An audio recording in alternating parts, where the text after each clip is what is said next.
It was recently confirmed that Super Mario Maker 2 would not allow you to take your existing levels from Super Mario Maker on Wii U or 3DS and port them to the sequel, which means we're starting off fresh. And since we're starting off with a clean slate, I feel like it's my duty as a Nintendo YouTuber to remind you what to do to create a good Mario Maker level. If you follow those 10 simple rules, you'll soon get all of the Maker's points and be able to buy all of the freshest swag for your character. So let's begin!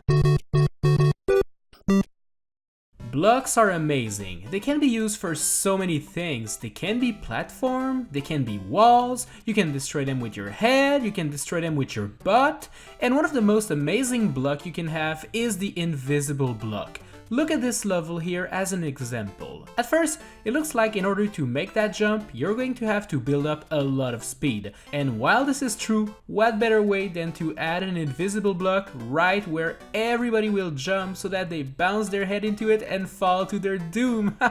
So fun! I've never seen anyone complain about the invisible blocks, and for good reason. It's literally the best example of great level design. You make the player think he can easily beat your level, but then he's forced to remember that there might be a totally random block placed anywhere that can ruin his day at any time. Remember kids, add invisible blocks to all of your levels in Super Mario Maker 2, as we don't want people to actually get past your obstacle on the first try. Come on, that would be too easy.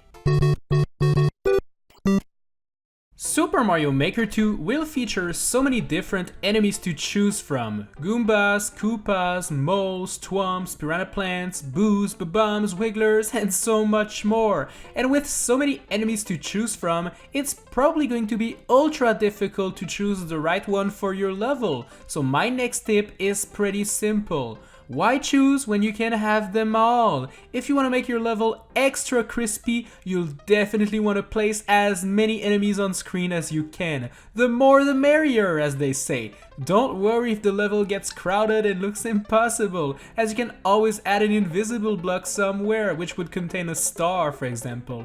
That would be such a good level. Aimlessly jumping in hope of fighting that sweet power-up while dodging a million enemies. Ha! I'm salivating just thinking about it. And don't forget to make some enemies bigger, to stack them up onto each other's, and make sure to add cannons that shoot more enemies as time goes.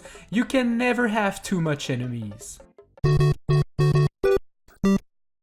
Another way of making your Mario Maker 2 experience even better is to add a little bit of mystery to your levels. There are plenty of ways of doing that. You could make the players jump down from a very high platform and, place one single block down at the bottom, forcing him to do a leap of faith and dying many times for no reason because he doesn't know where the block actually is. This will tingle the player's sense of discovery and will make him want to play more of your amazing levels in hope of uncovering all of the mysteries of it. Let's be real, 2D side-scrollers haven't evolved that much ever since the 80s. You always see where you have to go and you're always aware of what's in front of you. So by forcing players to make blind jumps and leap of fates, you are actually thinking outside of the box and making games even better. Think about that next time you design a level. Alright, let's be real, nowadays making a simple level just doesn't cut it. Going from left to right is not exciting anymore. Players want immersion. They want to be in control of their own fate. They want multiple paths and choices. And the best way of doing so is by adding multiple doors to a single level, forcing the player to make a decision for himself. But here's the best thing, you have to punish players for making the bad choice, just like real life punishes you. And one way of doing that is to have one door leading to the next part of the level, while having all of the other doors leading to instant death. You can also put coins around some of the doors and even put some arrows to try to trick people into going into the wrong door. Think about how good your level is. You're forcing people to make a decision for themselves while trying to fool them into entering the wrong door. You're actually testing their will and their decision-making skills. That's real life lessons right there. We all have an artistic side that sleeps inside of us, and sometimes it is amazing to let it come out and play. And Mario Maker is the perfect place for this. Why should you limit yourself to creating a level that Nintendo could make themselves when you have all of the tools in your hands? Go crazy! Place blocks anywhere you want. Put doors that lead to nowhere. Have blocks floating around for no reason. You should even place pipes on top of other pipes to create a beautiful piece of modern art.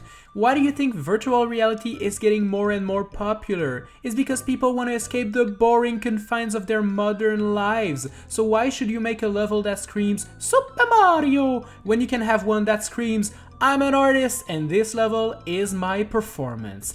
I even suggest undocking your Switch and just going crazy with the touch screen. You might create the next Mona Lisa. You might be the next Picasso, who knows? In this crazy world we live in, everybody is in a hurry, and you only have a couple of seconds to get people's interest before they get bored and skip your level. And the best way to make a great first impression on someone is to force them to react instantly as the level starts. And one of the best way of doing so is by placing a thwomp on top of the starting point.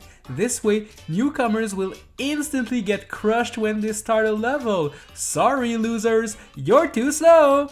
Nothing spells good level design like placing an enemy you did not expect that kills you after 1 second of gameplay. And you know what? This first impression needs to remain your top priority, so be sure to add doors and warp pipes that lead to more traps like those.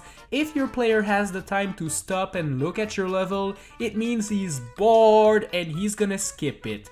Keep the player on alert at all time. When you're designing a Mario Maker level, you want to make the player feel emotions. You want them to feel joy, anger, sadness, and so much more. And Nintendo has the best tool for that: sound effects. These can be placed anywhere and trigger once Mario reaches that part. Think about the invisible block tip I gave you guys earlier. The player jumped on an invisible block and died. The emotion you want to convey is laughter because he's having so much fun. So place a laughing block right there. What's funnier than the sound of a cartoon character falling down to its doom? Nothing, I tell you. So place those death sounds that last 10 seconds in every bits of your level. It really is important that you do so. Every enemy defeated in your level should convey an emotion too, so add sound effects to them all. The more sounds you can have, the better your level will be. I mean, just take a look at this masterpiece I created last night. I'm pretty proud of it.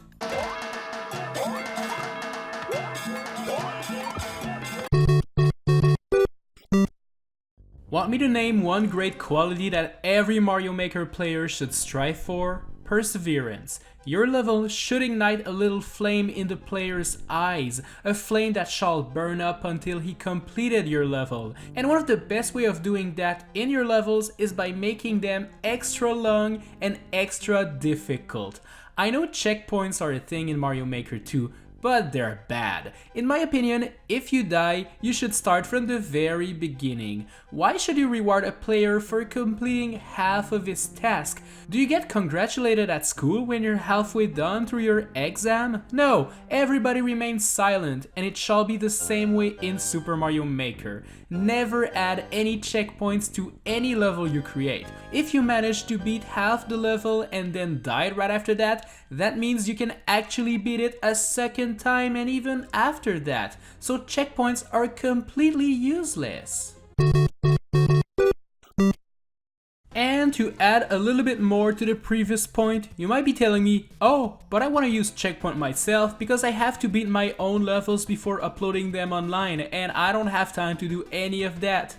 Silly, beating your own levels to upload them online? That sounds overly complicated. Remember the invisible blocks? Well, what if you put just a couple of those at random places that only you were aware of? That way you can just hit them and place a door to the end of your level. Then your level will be online and ready to be attempted by many players that will fail over and over again. no one will ever know you placed the secret door there but yourself. You really think Nintendo has the time to build their own levels before releasing them to the public? Don't make me laugh. If a giant company like them cheat in their own games, why shouldn't you? If anything, you can add that to your resume and secure a high-paying job at your favorite game studio because they're gonna be like, man, this guy is smart, he knows how the industry works. Come on, people. The music in Super Mario Maker is actually pretty good, and I can't wait to hear the new themes that Koji Kondo composed for the new game themes. But why should he be the only one enjoying the fun? The best levels in Super Mario Maker are the ones that you don't have to play to beat. Those automatic levels that play fun music are always my favorite. I mean, when I play a game at night after work, it's because I'm tired and I want to relax. And what better way to relax than by having the game play itself while you listen to some amazing music? I'm sure there's going to be a tag for those types of levels in Super Mario Maker 2, but my recommendation would be not to use that tag, because you actually want everybody to play your automatic level because it is so good and so original, and you're the only one that thought about that, so everybody needs to play it. If you follow those 10 simple tips, you'll be able to build the most amazing Super Mario Maker 2 levels and finally get rid of all the lame levels that existed in the first game. I hope this video helped you. Yeah, I hope it helps you realize that all of my tips were garbage, and if you follow them, you're gonna be making some horrible levels. This was a sarcastic video, guys. It was just a prank. Anyways, thanks a lot for watching the video. Make sure to subscribe and to hit the bell to be notified of when I post a new one. Smash the like button if you enjoyed this dumb video, and tap the cards on screen right now to watch even more Mario Maker videos. But you know, serious one this time. Anyways, I'll see you in the next one.